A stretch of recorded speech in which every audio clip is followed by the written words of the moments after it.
Sexual reproduction, આના પહેલા જોયું હતું આપણે asexual reproduction. Asexual reproduction means only one organism is responsible for the production of new organism. Now sexual reproduction. We are also familiar with the modes of reproduction that depend on the involvement of the two individuals. બધાની text book ખુલ્લી હોવી જોઈએ અને હું જે read કરું એ તમારી text બુકમાં જોતું રહેવાનું, રાઈટ? હવે એવું કહે છે કે એવો એક બીજા ટાઈપનો મોડ ઓફ રિપ્રોડક્શન છે કે જેમાં બે ઇન્ડિવિડ્યુઅલ છે એ ઇન્વોલ્વ થાય. Before new generation can be created, bulls alone cannot produce new calves. Bulls मतलब cow અને bull, है ને? તો bull છે એકલો નવી cows ને એટલે કે cow નું બચ્ચું હોય ને calves કહેવાય, CALF, અને એનું પ્લુરલ છે CALVES, calves. એટલે કે એકલો bull છે એ નવા cows ને એટલે કે ગાયના બચ્ચાને જન્મ ના આપી શકે. Nor can hen alone produce new chicken. એકલું hen છે એ નવા ચિકન ને જનરેટ ના કરી શકે. In such cases, both sexes, male and female, are needed to produce new organism. And in the cases, the organism which are well developed, two sexes are necessary to produce new organism. Yani male and female. What is the significance of the significance? Yani importance. Sexual અને અસેક્સ્યુઅલ નું main difference શું છે? અસેક્સ્યુઅલ reproduction માં ક્યારેય જેનેટિકલ change આવે જ નહીં, કારણ કે જીન ચેન્જ થતા જ નથી. જે એક ઓર્ગેનિઝમમાં છે સેમ જીન છે એ નેક્સ્ટ જનરેશનમાં કેરી ફોરવર્ડ થાય. પણ જે સેક્સ્યુઅલ રિપ્રોડક્શન છે, સેક્સ્યુઅલ એટલે કે મેલ અને ફિમેલ મળીને કોઈ નવું બેબી પ્રોડ્યુસ કરે, તો મેલ અને ફિમેલ બંનેના જીન છે, કારણ કે કોઈ પણ બધા ઇન્ડિવિડ્યુઅલ તો બધાના જીન અલગ અલગ, એટલે કે બંનેના જીનનું ઇન્ટરમિક્સિંગ થાય અને નવું જીન પ્રોડ્યુસ થાય જે બેબીની અંદર હોય, એટલે કે વેરિએશન આવે. ઓકે, તો sexual reproduction is responsible for the variation because new genetical formation is formed in a next generation when it's reproduced by sexual reproduction.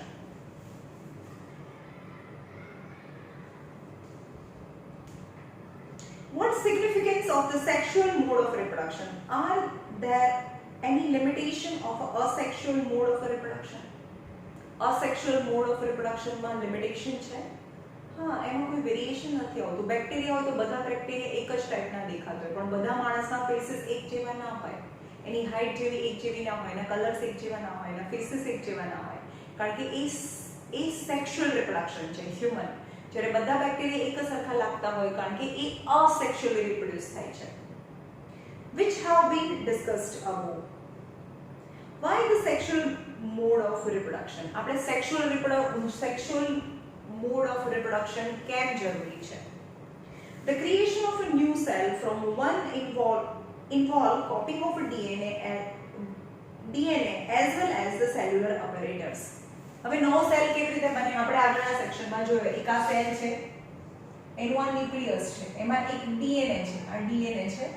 હવે ડીએનએ ની કોપી થાય, એટલે કે આ છે એ ખુલી જાય, આ બંને ખુલી જાય, અને એક જે ડીએનએ છે એની કોપી થઈ જાય, એટલે કે ડીએનએ ની કોપી એક્ઝેક્ટ બને, એટલે કે એક ક્રોમોઝોમમાંથી બે ક્રોમોઝોમ બને, અને એની આજુબાજુના જે એપરેટર્સ છે, એટલે કે એપરેટર્સ મતલબ સેલ્યુલર ઓર્ગેનેલ્સ છે, એનું પણ ડિવિઝન થઈને બે ફુલ્લી ગ્રોન સેલ્સ, એટલે કે એની અંદર પણ એ જ જેનેટિકલ મટીરીયલ અને ન્યુક્લિયસ હોય તો એક સેલમાંથી બે સેલ બને. કેવી રીતે બને? ડીએનએ ની કોપી થાય અને સેલ્યુલર ઓર્ગેનેલ્સ છે એનું પણ ડુપ્લિકેશન થાય, એ પણ ડબલ થાય અને બે ભાગમાં ડિવાઇડ થઈ જાય તો બે નવા સેલ્સ બને, right?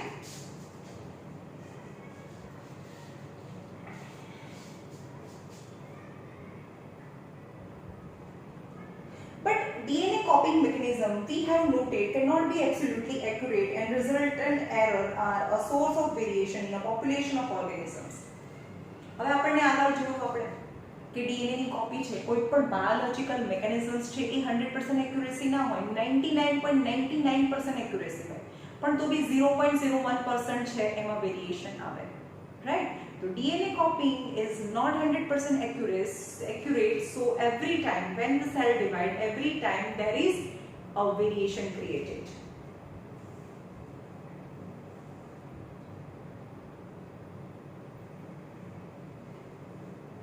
Every individual organism cannot be protected by variation, but in a population, variation are useful for ensuring the survival of the species.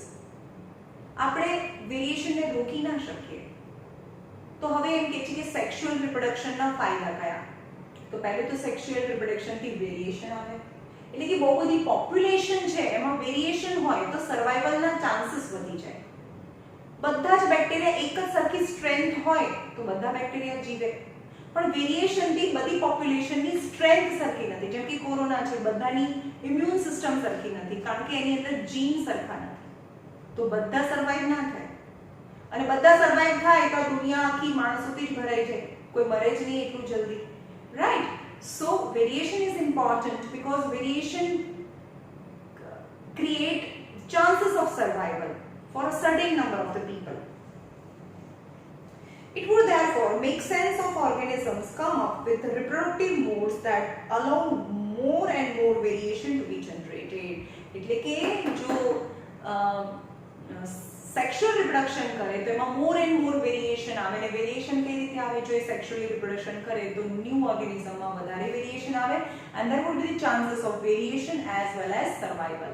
હવે આપણે એમ કે વેરિએશન હોય તો સર્વાઇવ થાય.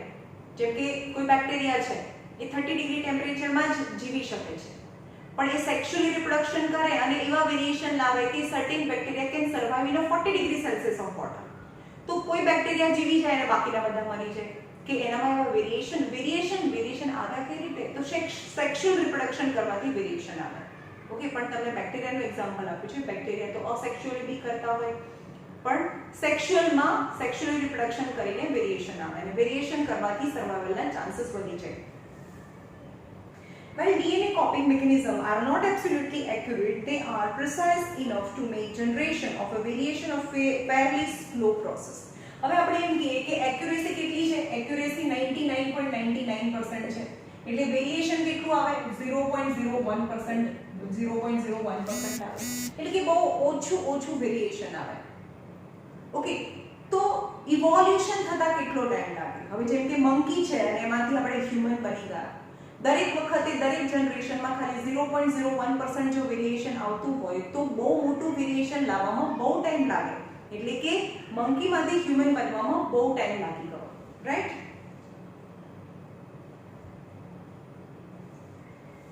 ફેરલી સ્લો પ્રોસેસ એટલે કે આ વેરિએશન છે બહુ સ્લો પ્રોસેસ છે. If the DNA copying mechanism were to be less accurate, many of the resultant DNA copying could not be able to work with the cellular operators. અને કોઈ વખત એવું થાય કે કોઈ વખત ફાસ્ટ કરવા જાય કે ડીએનએ કોપી અથવા વેરિએશન ફાસ્ટ થઈ જાય. વેરિએશન ફાસ્ટ થઈ જાય આની અંદર જે કોપી કરવાની છે, જે પણ ડીએનએ છે, આ એક આખું ડીએનએ હતું પણ ડીએનએ ની બંને સ્ટ્રેન્ડ ખુલી જાય અને એની આ કોપી બને, એક ડીએનએ માંથી બે ડીએનએ બને અને એમાં વેરિએશન થોડું વધારે પણ આવી જાય ને, થોડું બી વધારે આવી જાય તો એના સેલ્યુલર ઓપરેટર સાથે એટલે કે એ એની આજુબાજુના સેલ્યુલર ઓપરેટર સાથે એ કોપ અપ ના કરી શકે અને સેલ ડાઈ થઈ જાય. એટલે કે વેરિએશન ધીમે ધીમે જ આવવું જોઈએ અને વેરિએશન જો જલ્દી આવે, જેમ કે આપણું બોડી છે, મારા બોડીના જે સેલ છે, મારા બોડીની સ્કિન છે, જે સ્કિન કલર અથવા મારા બોડીના મસલ્સ છે એ કન્ટિન્યુઅસલી ડિવાઇડ થાય છે, રાઈટ? કન્ટિન્યુઅસલી ડિવાઇડ થાય છે, પણ એમાં વેરિએશન કેટલું આવે? 0.01%. આ તો હું કહું છું, એનાથી બી ઓછું આવતું હોય. એટલે કે મારી સ્કિન કલરમાં કોઈ ચેન્જ ના થાય. સમજમાં આવે છે? Skin colour, my height, my hair colour, my I colour બધું એ સેમ રહે કારણ કે વેરિએશન એ નેગ્લિજિબલ છે. પણ હવે નેક્સ્ટ જનરેશન કરવી છે, નેક્સ્ટ જનરેશનને જનરેટ કરવું છે અને એની અંદર જો એ મધર જેવી લાગે તો કેટલી બધી કોપી થઈ જાય મધરની સેમ, દરેક વખતે સેમ, થોડું જ વેરિએશન આવે તો એ તો મારી એક્ઝેક્ટ કોપી લાગતી હોય. તો નેક્સ્ટ જનરેશનને થોડી વધારે વેરિએશન જોઈએ છે, તો બે ઓર્ગેનિઝમનું જે જીન છે ઓલરેડી ડિફરન્ટ છે એને એનામાંથી નવી જનરેશન પ્રોડ્યુસ કરીએ તો વેરિએશન વધારે આવે. સમજમાં આવે છે? મારા બોડીમાંથી એક જ બોડી છે, એક જ બોડીમાંથી એક જ પેરેન્ટમાંથી નવું ઇન્ડિવિડ્યુઅલ આપણે જનરેટ કરીએ તો વેરિએશન તો બહુ ઓછું આવવાનું છે કારણ કે બે પેરેન્ટથી નથી બન્યું, મારા જ ડીએનએમાંથી નવું, એક જ પેરેન્ટના ડીએનએમાંથી નવું ઓર્ગેનિઝમ બને છે. તો ડીએનએ ની કોપી છે એ બહુ એક્યુરેટ છે, થોડી જ વેરિએશન આવે છે. તો વેરિએશન તો બહુ આવ્યું નહીં નેક્સ્ટ જનરેશનમાં, એટલે કે વેરિએશન બહુ સ્લો પ્રોસેસ થઈ જાય.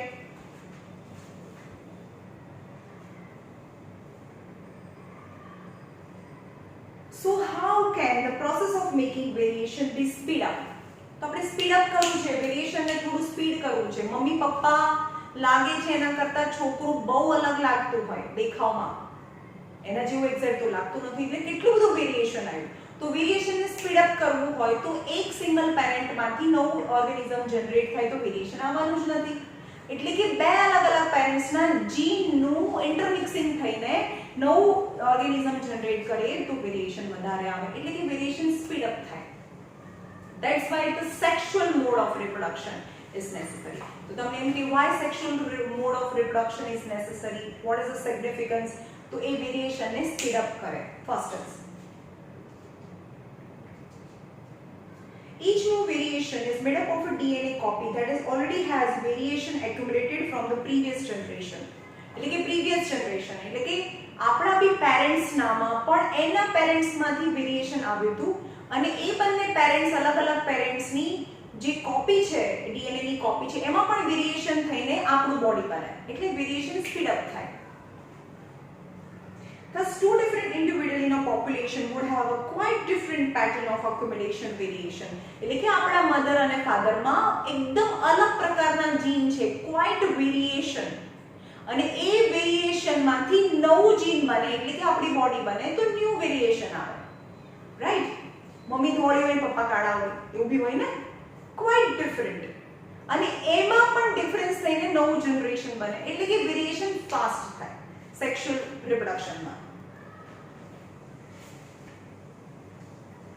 Since all of this variation are in a living individual, it is assured that they do not have a really bad effect. હવે વેરિએશન આવતા જાય, થોડી વધારે વેરિએશન સ્પીડ થાય તો એનું એની બેડ ઇફેક્ટ નથી. Right? New combination of variation, each combination would be novel, each combination would be so different, since it would involve two different individuals. કારણ કે એમાંથી જેમ કે મારો બોડી છે એની અંદર જે પણ વેરિએશન આવ્યા જે મારા પેરેન્ટ્સમાંથી આવ્યા છે, જેના બંનેના જીનમાંથી એકદમ ડિફરન્ટ ટાઈપનું જીન મારા બોડીની અંદર આવે, એમની સાથે મેચ બી થતું હોય પણ થોડું અલગ છે.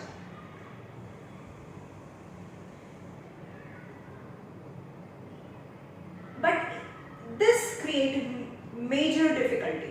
પણ હા, આનાથી તો મેજર ડિફિકલ્ટી ક્રિએટ થાય. બે માણસના ક્રોમોઝોમ ભેગા થાય તો ડબલ ક્રોમોઝોમ થઈ જાય. ઓકે, જેમ કે આપણે પેરેન્ટ છે, જેમ કે ફાધર છે, ફાધરના સેલની અંદર આ સેલ છે એની અંદર 46 ક્રોમોઝોમ હોય, અને મધર છે એના બી સેલની અંદર 46 ક્રોમોઝોમ હોય, અને બંને જો મિક્સ થાય તો 92 ક્રોમોઝોમ બને. 92 ક્રોમોઝોમ એ મારા બોડીની અંદર બને. ફરીથી આ બીજા કોઈ ઓર્ગેનિઝમ જોડે રિપ્રોડ્યુસ કરે સેક્સ્યુઅલી તો ક્રોમોઝોમના નંબર તો ડબલ થતા જાય, અને end of so many years આખી દુનિયા તો ક્રોમોઝોમથી ભરેલી હોય એવું થઈ જાય, પણ એવું નથી થતું. Right? But this create a major difficulty if each generation is to be combination of a DNA copy from a pre-existing individual. એટલે કે આ મારું બોડી છે is a combination of a pre-existing individual, એટલે કે ફાધર અને મધરની જે DNA છે એનું કોમ્બિનેશન છે મારા બોડીની અંદર, તો શું થાય? Then each new generation will end up having the twice amount of DNA. એટલે કે આની અંદરના જે ડીએનએ મટીરીયલ છે એનું ડબલ મટીરીયલ થઈ જાય. ઓકે, ફરીથી નેક્સ્ટ જનરેશનમાં એનું ડબલ, ફરીથી નેક્સ્ટ જનરેશનમાં એનું double. Right? This is likely to mash up the control of a cellular apparatus by the DNA.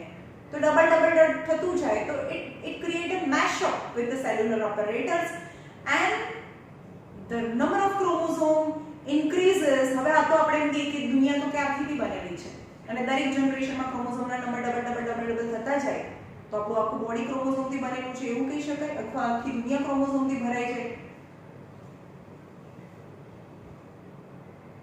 So this is likely to be mash up the control of the cellular apparatus by the DNA and decides if each generation double its DNA. Fairly soon there will be only DNA on Earth. દરેક વખતે આપણે એમ કે DNA વધતા જાય, દરેક new જનરેશનમાં DNA double થતા જાય તો આખી દુનિયામાં ખાલી ડીએનએ જ હોય, and no room for anything else, અને આખી દુનિયામાં બીજી કોઈ વસ્તુ માટે જગ્યા જ ના હોય. how many way can they think for solving this difficulty? તો આ ડિફિકલ્ટી ને સોલ્વ કેવી રીતે કરવાનું? યસ, તો એની માટે છે આપણા બોડીમાં બે ટાઈપનું ડિવિઝન થાય. જેમ કે મારી સ્કિન છે, સ્કિન હોય તો એ વિયર અને ટીયર થઈ જાય અથવા ઘસાઈ જાય તો એની જગ્યાએ નવા સેલ્સ બનવા છે, તો એ રિપ્રોડક્શન નથી. તો મારા જે બોડી સેલ્સ છે એમાં નવા સેલ્સ બનવા માટે જે ટાઈપનું સેલ ડિવિઝન થાય, તો જે મારી સ્કિન છે, જેમ કે આ મારી સ્કિન છે એમાં 46 ક્રોમોઝોમ છે, તો પણ એમાંથી પણ બે સેલ બને, એની અંદર 46 ક્રોમોઝોમ બને, કારણ કે એમાં ડબલ થવાની જરૂર નથી. પણ જ્યારે ઝાયગોટ બને, એક ફાધર અને એક મધરનું એગ છે એ મિક્સ થાય, તો મારી બોડીની અંદર જે ટાઈપનું સેલ ડિવિઝન થાય છે એને માઇટોટિક સેલ ડિવિઝન કહેવાય. માઇટોટિક સેલ ડિવિઝન જેમાં ક્રોમોઝોમના નંબર છે એ સેમ જે પેરેન્ટમાં છે એટલા જ ન્યૂ સેલની અંદર નંબર ઓફ સેલ્સ રહે, એટલે કે મારા આખી બોડીની અંદર 46 ક્રોમોઝોમ છે, right. But sexual reproductive organ છે, જે રિપ્રોડક્ટિવ ઓર્ગન છે, જેમ કે ફિમેલ હોય, આ ફિમેલ છે, આ ઓવરી છે, આ ફિમેલનું રિપ્રોડક્ટિવ પાર્ટ્સ છે, આ મેલના રિપ્રોડક્ટિવ પાર્ટ્સ છે, રાઈટ. પણ ખાલી ને ખાલી રિપ્રોડક્શન કરવાનું હોય તો મેલની અંદર આ ટેસ્ટિસ છે, આ જ ઓર્ગન છે એવા સેલ બનાવે કે 46 છે એ ડિવાઇડ થઈને 23 વાળા બે સેલ બનાવે, એવા ચાર સેલ બનાવે. પણ આ ટાઈપના ડિવિઝનને મિયોસિસ કહેવાય.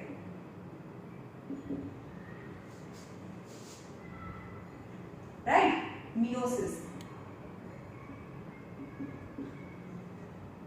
મિયોસિસમાં જે પણ ક્રોમોઝોમના નંબર હોય સેલમાં એના કરતાં જ્યારે ડિવિઝન થઈ જાય એની અંદર નંબર હાફ થઈ જાય, એટલે કે આ 23 ક્રોમોઝોમ વાળા નંબર વાળા સેલને એનું એગ કહેવાય, એટલે કે આ મેલનું એગ અથવા તો સ્પર્મ કહેવાય.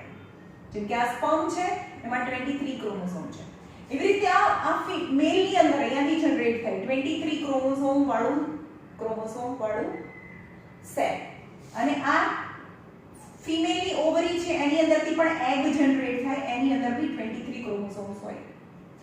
હવે આ 23 ક્રોમોઝોમ વાળું એગ જે એક જ એગ હોય, અને મેલ છે એ ફિમેલના બોડીની અંદર બહુ બધા સ્પર્મ છે ઇન્ટ્રોડ્યુસ કરે, આ બી 23 અને સ્પર્મ બી 23, અને બે જ્યારે યુનાઇટ થાય તો બને ઝાયગોટ. ઝાયગોટની અંદર 23 મેલ અને 23 ફિમેલ, એટલે કે 46 ક્રોમોઝોમ વાળું જે સેલ બને, જે તમારી અને મારી લાઈફનો પહેલો સેલ હતો, ઝાયગોટ. મેલ ફિમેલનું એગ એટલે કે મધરનું એગ અને ફાધરનું એગ બંને યુનાઇટ થાય અને જે બને that is the zygote is the first cell of a new individual. હવે 44 ક્રોમોઝોમ છે તો હવે એ માઇટોટિકલી ડિવાઇડ થાય, એટલે કે 46 માંથી ફરીથી 46 વાળા જ બે સેલ બને, ફરીથી 46 માંથી 46 વાળા જ બે સેલ બને, એટલે કે આપણું આખું બોડી 46 ક્રોમોઝોમ થી જ બનેલું છે. આપણું આખું બોડી 46 ક્રોમોઝોમ થી બનેલું છે, પણ મેલ કે ફિમેલના ખાલી ને ખાલી રિપ્રોડક્ટિવ પાર્ટ્સ છે એવા સેલ જનરેટ કરે કે જેની અંદર 23 નંબરના ક્રોમોઝોમ વાળો સેલ હોય, જેને મેલ હોય તો મેલનું એગ કહેવાય, ફિમેલ હોય તો ફિમેલનું એગ કહેવાય. Got it? અને એ એગનું કામ શું? ફર્ટિલાઇઝેશન થાય અને નવું બેબી જનરેટ થાય, અને બેબીમાં 46 ક્રોમોઝોમ હોય અને એનું આખું બોડી 46 ક્રોમોઝોમ થી બનેલું હોય, ને પણ એના રિપ્રોડક્ટિવ ઓર્ગનની અંદર જે એગ જનરેટ થાય એમાં જ ખાલી 23 સેલની અંદર 23 ક્રોમોઝોમ્સ હોય, right?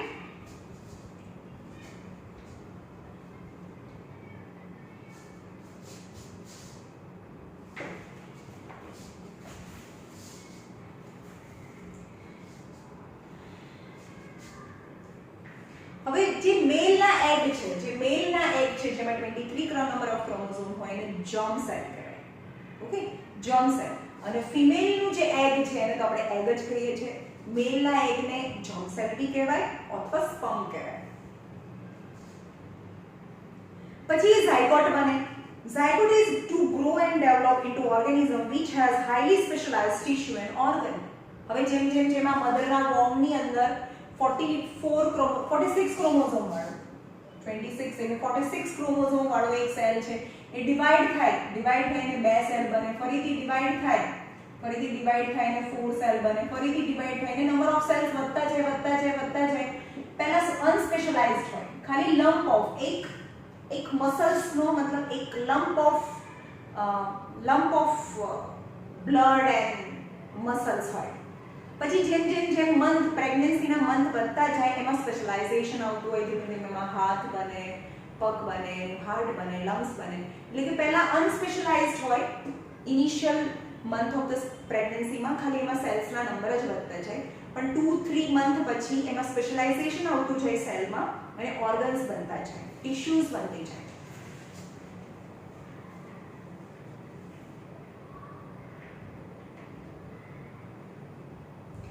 It is seen that the two germ cells are not very different from each other or may be similar. કોઈ વખતે two germ cells હોય, જેમ કે આ મેલ છે અને બે germ cells હોય, બની શકે કે એ બહુ ડિફરન્ટ બી હોય, કોઈ વાર બને સિમિલર બી હોય. But as the body design become more complex, the germ cells also specialized. One germ cells is large and contain the food store, while the other is smaller and likely to be motile. એટલે કે બે germ cells છે, એક મેલનું છે, આ મેલના germ સેલ્સને આપણે sperm કહીએ છીએ, ઓકે, અને ફિમેલના જર્મ સેલને આપણે એગ કહીએ છીએ. તો બંને જર્મ સેલ્સ છે, એક મેલના બોડીની અંદર, એક ફિમેલના બોડીની અંદર પ્રોડ્યુસ થાય. પણ એક જર્મ સેલ્સ છે મોબાઈલ છે, એટલે કે એ મેલના બોડીમાંથી પ્રોડ્યુસ્ડ થઈને એ એના પેનિસમાંથી બહાર નીકળીને ફિમેલના વજાઇનાની અંદર એન્ટર થાય, એટલે કે આ મોટાઇલ છે. જ્યારે ફિમેલનો એગ છે એ ઓવરી, આને ઓવરી કહેવાય, હું તમને સમજાવીશ. ઓવરીમાંથી જનરેટ થઈને આ સ્ટેબલ થઈ જાય, એક સ્ટેબલ છે અને એક મોટાઇલ છે, એટલે કે મેલના એગ છે મોટાઇલ છે અને ફિમેલના એગ છે એ સ્ટેબલ છે અને સાઈઝમાં પણ મોટા છે અને એની પાસે એનું ફૂડ પણ હોય. ફિમેલનું એગ બહુ મોટું હોય, જ્યારે ફિમેલનું એગ આવડું મોટું હોય ને ત્યારે એની સામે મેલનું સ્પર્મ આટલું નાનું હોય, કારણ કે ફિમેલના એગની અંદર એનું ફૂડ છે બાય ડિફોલ્ટ એના સેલની અંદર જ હોય. કારણ કે જ્યારે એમાં ઝાયગોટ બને અને સ્ટાર્ટિંગમાં એકમાંથી બે મલ્ટીપલ કરવાનું હોય ત્યારે ફૂડ સ્ટાર્ટિંગમાં ક્યાંથી લાવે? પછી તો અહીંયા મધરનું જે બોડી છે એને યુટેરસ કહેવાય. યુટેરસની વોલમાંથી, એટલે કે મધરના વોર્મમાંથી એ ન્યુટ્રિશન લેવાનું ચાલુ કરે. પણ સ્ટાર્ટિંગમાં એકમાંથી બે, બેમાંથી ચાર, 8 થાય ત્યાં સુધી તો એની જાતે જ એની અંદરથી એનર્જી લેવાની હોય. એટલે કે મધરનું જે એગ છે કમ્પેરેટિવલી મોટું હોય કોના કરતા? મેલ એગ કરતા, બીકોઝ એની અંદર ઇનબિલ્ટ એનર્જી મતલબ ફૂડ સ્ટોર હોય. One germ cell is large and contain food store, while the other is smaller and likely to be motile. Conventionally, the motile germ cells is called as a male gamete. જે motile હોય, જે mobile હોય, જે ફરતા હોય, જે ફરી શકે એવા હોય, એ male germ cells છે. And germ cell containing the store food is known as a female gamete. Female gamete, female germ cells or an egg. We shall see in the next few sections how the seed need to create these two different types of gametes give rise to difference in a male and female reproductive organs. And આપણે જોઈશું કે female અને male reproductive organs છે એમાં કેવી રીતે આ eggs generate થાય છે. And different in both the bodies of male and female organisms. Now sexual reproduction in flowering plants. પહેલા આપણે flowering plants માં જોઈશું sexual reproduction in flowering plants.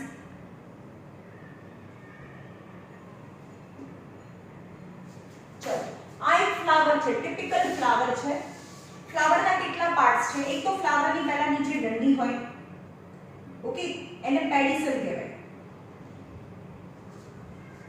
હવે જ્યારે આખું ફ્લાવર બંધ હોય ત્યારે ગ્રીન કલરની કલીમાં બંધ હોય, પણ જેમ જેમ ફ્લાવર બહાર આવતું જાય આમાં ગ્રીન પોર્શન નીચે આવતું જાય, એને સેપલ કહેવાય. હવે બ્યુટીફુલ પેટલ્સ છે જે કલર્ડ પેટર્ન હોય, પણ એ એક્સ્ટ્રા રોલ છે.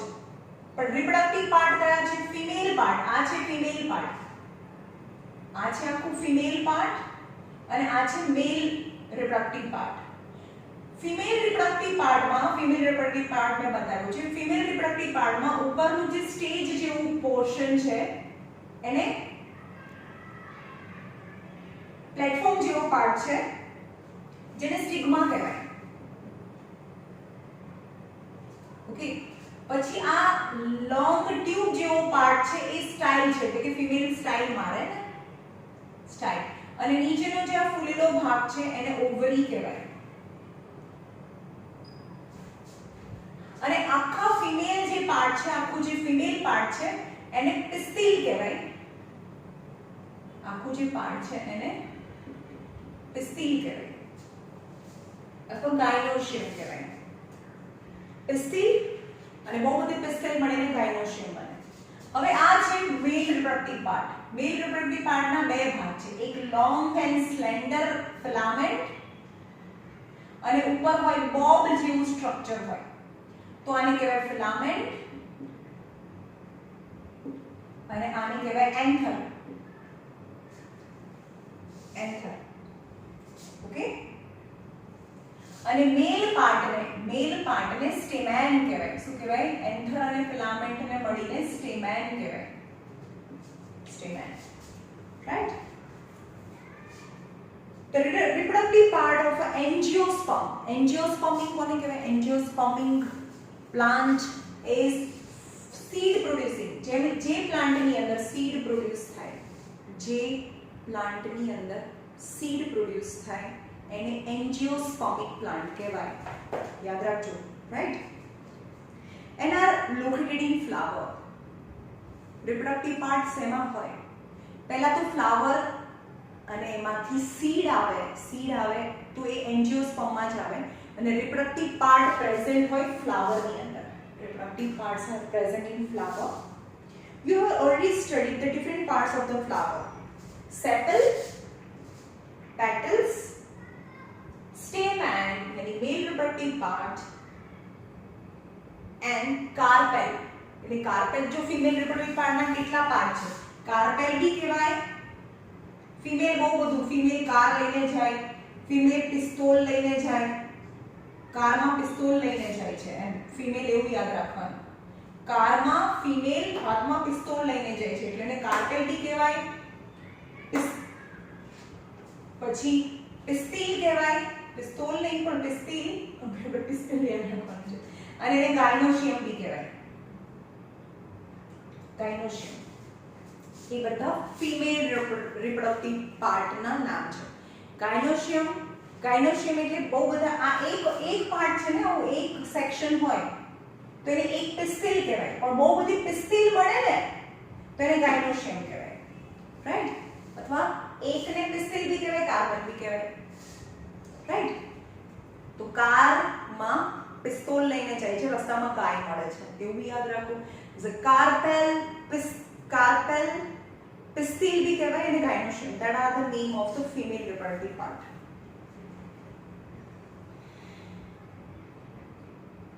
Stamen and carpel are the reproductive part of the flower which contain the germ cell. यानी stamen એટલે આ male reproductive part અને આ છે carpel यानी female reproductive part. હવે હું બીજું બધું ઇરેઝ કરી દઉં છું, જેની જરૂર છે એટલું જ રાખું છું. એટલે આ પાર્ટ છે, એક છે મેઇન આ female reproductive part અને આ છે male reproductive part. Thus are the two reproductive part which produce male gamete.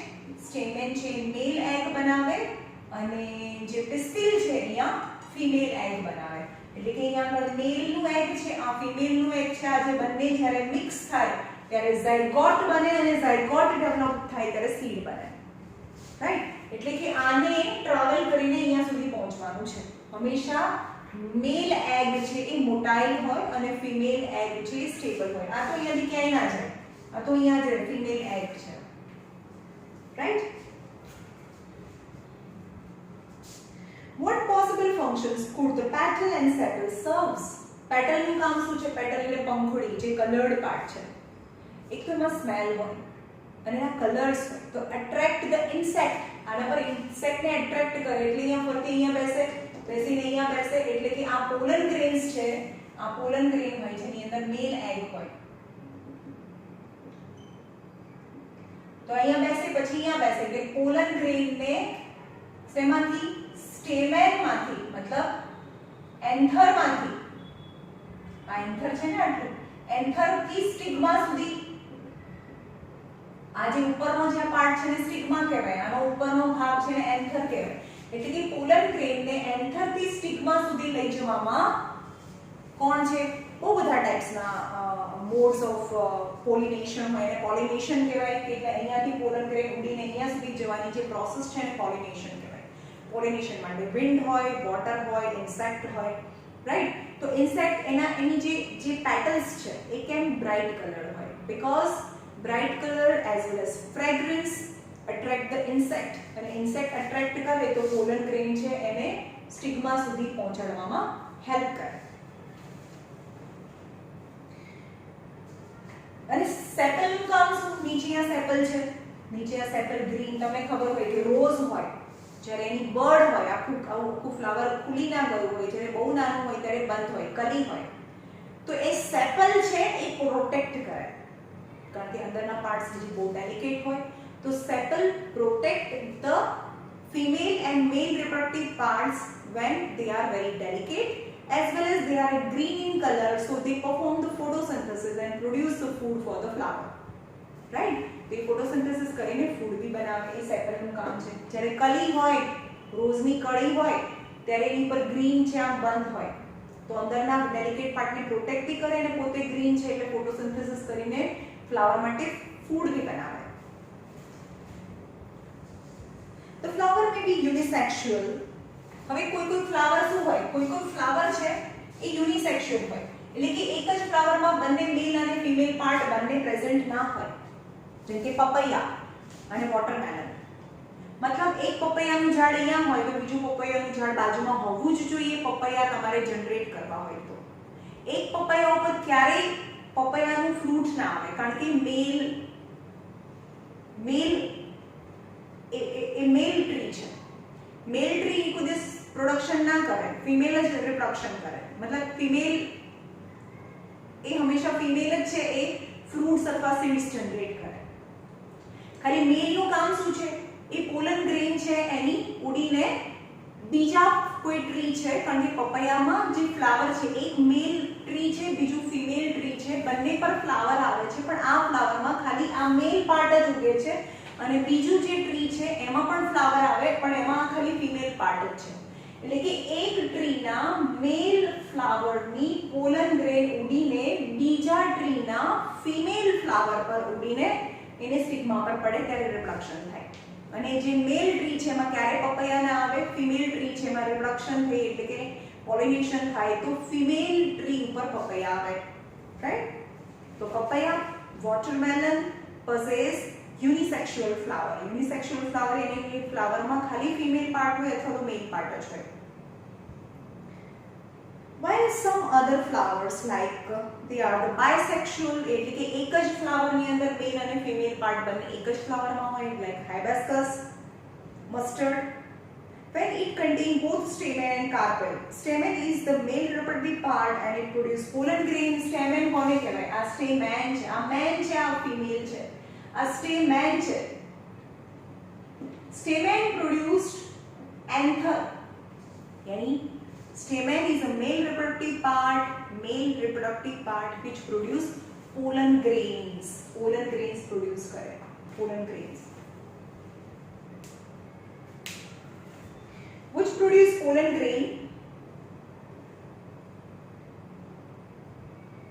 and they are yellowish in color. તમે હાઇબિસ્કસમાં અથવા તો રોઝમાં જોયું હશે, તમે જ્યારે હાથમાં આમ ચોંટો તો હાથની અંદર પણ યલો ચોંટી જાય, તો પોલન ગ્રેન્સ કેવા કલરની હોય, યલો કલરની હોય. You must have seen the yellowish powder that often stick to your hands if we touch the stamen of a flower. Carpel is present. Carpel, car લઈને જાય તો ફિમેલ ને કાર્પેલ, આ જે પાર્ટ છે ને કાર્પેલ કહેવાય, ફિમેલના આખા પાર્ટ્સને કાર્પેલ કહેવાય. હવે કાર્પેલના પાર્ટ્સ કયા થયા, આખાને આખું કાર્પેલ છે અથવા તો એને પિસ્તિલ બી કહેવાય.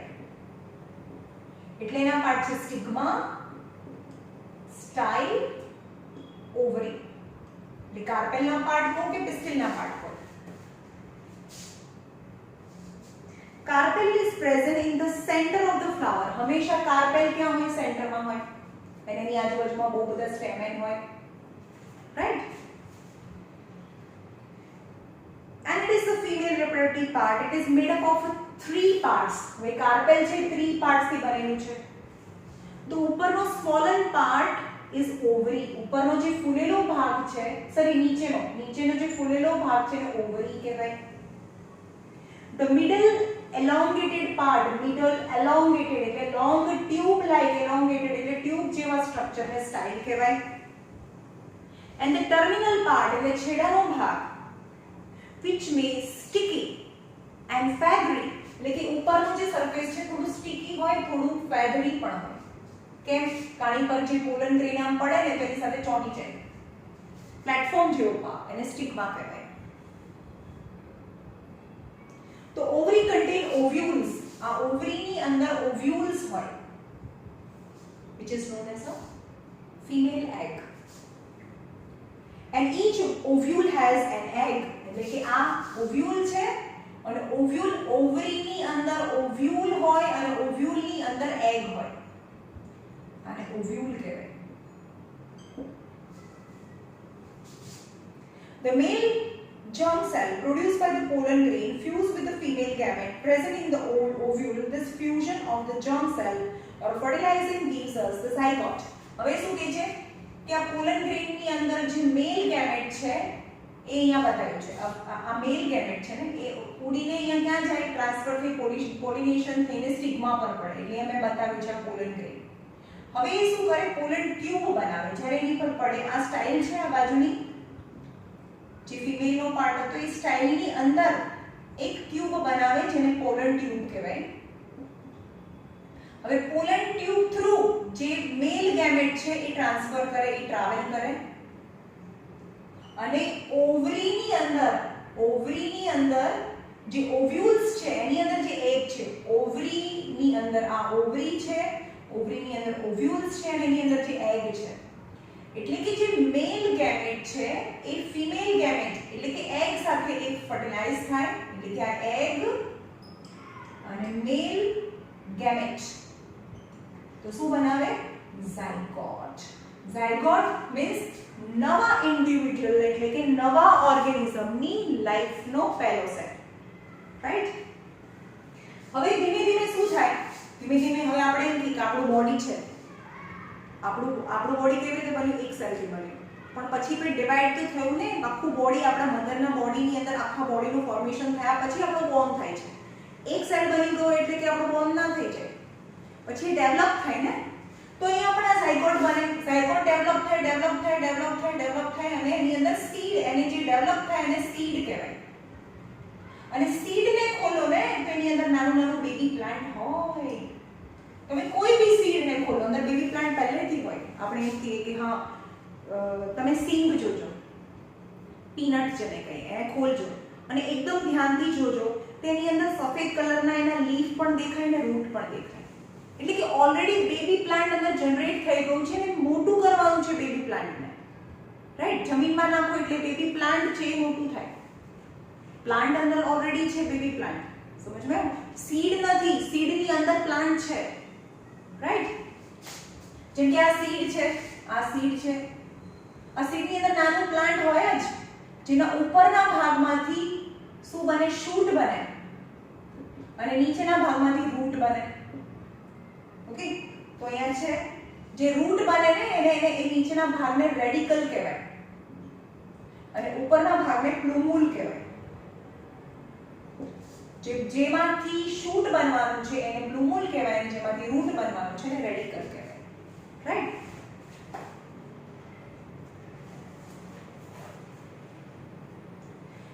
Thus the pollen needs to be transferred from the stamen to the stigma. એટલે શું હોય છે? આ પોલન છે એને ટ્રાન્સફર થવી જોઈએ. ક્યાંથી? એન્થરમાંથી સ્ટિગ્મા પર પહેલા ટ્રાન્સફર થવી જોઈએ અને સ્ટિગ્મા પર આવ્યા પછી એને સ્ટાઇલ થ્રુ એક ટ્યુબ જનરેટ કરવાની હોય જેને પોલન ટ્યુબ કહેવાય. એ જનરેટ થાય અને પોલન ટ્યુબમાંથી જે મેલના એગ છે એ ટ્રાન્સફર થઈને ફિમેલના એગ જોડે ફ્યુઝ થાય ત્યારે ઝાયગોટ બને.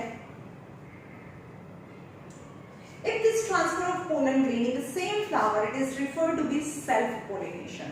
એટલે કે એક જ ફ્લાવર, સેમ ફ્લાવર, આ એક જ ફ્લાવર છે, આ ફ્લાવર એના જ ફિમેલ પાર્ટ, આ એ જ ફ્લાવરના સેમ ફ્લાવરમાં એન્થર એ જ ફ્લાવરના સ્ટિગ્મા પર પડે તો એને સેલ્ફ પોલિનેશન કહેવાય. પણ એક પ્લાન્ટની એન્થર ઉડીને બીજા કોઈ પ્લાન્ટના ફ્લાવરના સ્ટિગ્મા પર પડે તો એને ક્રોસ પોલિનેશન કહેવાય. સમજમાં આવ્યું? સેમ ફ્લાવરમાં પડે મેલની ફિમેલ પર તો સેલ્ફ પોલિનેશન, અને એક ફ્લાવરના સ્ટેમેનની પોલન ગ્રેન બીજા કોઈ ફ્લાવરના, બીજા કોઈ પ્લાન્ટના ફ્લાવરના, એ સેમ પ્લાન્ટ, એક જ પ્લાન્ટ પર બહુ બધા બી ફ્લાવર હોય પણ એ સેમ પ્લાન્ટને બીજા કોઈ પ્લાન્ટના ફ્લાવરના સ્ટિગ્મા પર પડે તો એને ક્રોસ પોલિનેશન કહેવાય. On the other hand, if the pollen grain transferred from one flower to another, it is known as a cross pollination. અહીંયા one flower to other flower કીધું છે, one flower to other flower of a different plant. This transfer of pollen grain from one flower to another flower achieved by wind, water and animal. એટલે કે અહીંયાથી transfer કરવાનું કામ કોણ કરે? કાં તો વિન્ડ કરે, વોટર કરે, અથવા તો કોઈ ઇન્સેક્ટ અથવા એનિમલ કરે. After pollen land on the suitable stigma, હવે આ pollen grain અહીંયા land થઈ ગઈ suitable stigma, the zygote divides several times. एक minute. After the pollen land on the suitable stigma, it has to reach the female germ cells. એટલે કે આને અહીંયા land થઈ ગઈ તો એને ક્યાં રીચ કરવાનું છે? female germ cells અહીંયા સુધી એને જવાનું છે. પહેલા તો આ હતું જ નહીં કઈ, હવે અહીંયાથી અહીંયા સુધી તો પહોંચી ગયા. પછી હવે વિચારે છે ભાઈ હવે શું કરીશું કે હું અહીંયા સુધી પહોંચું, કોઈ કંઈક તો કરશે ને, એટલે એ ટ્યુબ નીકાળશે, એને પોલન ટ્યુબ કહેવાય. For this, a tube grow out of the pollen grain and travel through style to reach the ovary. એટલે કે એમાંથી એક ટ્યુબ નીકળશે અને ટ્યુબ ક્યાં ટ્રાવેલ કરે? આ સ્ટાઇલની અંદરથી, આ સ્ટાઇલની અંદરથી ટ્રાવેલ કરે. Travel through style of female reproductive part and reach the ovary. અને ઓવરીને રીચ કરે.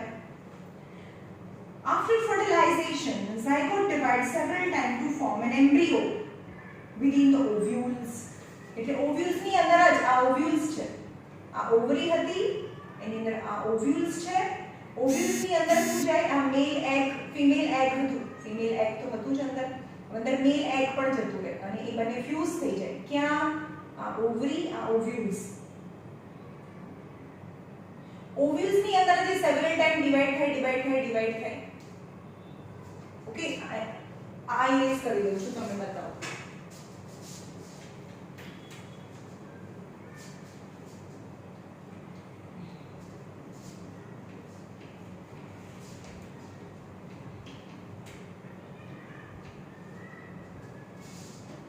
જેમ કે આ ફિમેલ સ્ટાઇલ છે અને નીચે ઓવરી છે.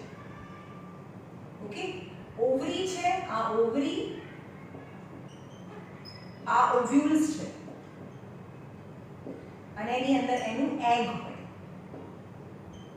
ઓકે, હવે અહીંયાથી પોલન ટ્યુબ આવે જેની અંદર મેલ એગ છે, આ મેલ એગ છે. તો મેલ એગ ક્યાં જાય? ઓવ્યુલ્સ ની અંદર, આ ઓવ્યુલ્સ ની અંદર જાય અને ઓવ્યુલ્સ ની અંદર જાય અને ફિમેલ એગ અને મેલ એગ છે બંને ફ્યુઝ થઈ જાય એટલે બંને ઝાયગોટ બની ગયું. શું બન્યું? ઝાયગોટ. રાઈટ? પણ ઝાયગોટ ક્યાં છે? ઓવ્યુલ્સ ની અંદર, ઓવરી ની અંદર ઓવ્યુલ્સ છે એની અંદર. After fertilization, zygote divides several times to form an embryo within the ovules. The ovule develops a tough coat, is gradually converted into seeds. એટલે કે એક્ચ્યુઅલી આ શું થઈ છે? આ ઓવ્યુલ્સ છે એક ટફ કોટ બનાવે સીડ્સ ની આજુબાજુ. એટલે કે આ તો ઝાયગોટ છે ડિવાઇડ થઈ જાય અને સીડ બનાવે, પણ ઓવ્યુલ્સ શું બને? સીડ કોટ બને. જેમ કે આ છે સપોઝ એક ગ્રામ એટલે ચણા હોય તો ચણાની આજુબાજુમાં એક કોટ હોય કે નહીં, ચણાના ફોતરા. અથવા તો આ કેરીનો ગોટલો છે તો એની આજુબાજુનું હાર્ડ કવર તો હોય કે નહીં, સમજમાં આવ્યું? તો ઓવ્યુલ્સ એ શું કરે? It's a cover around the seed. And what is seed? Seed is a multiple division after formation of zygote.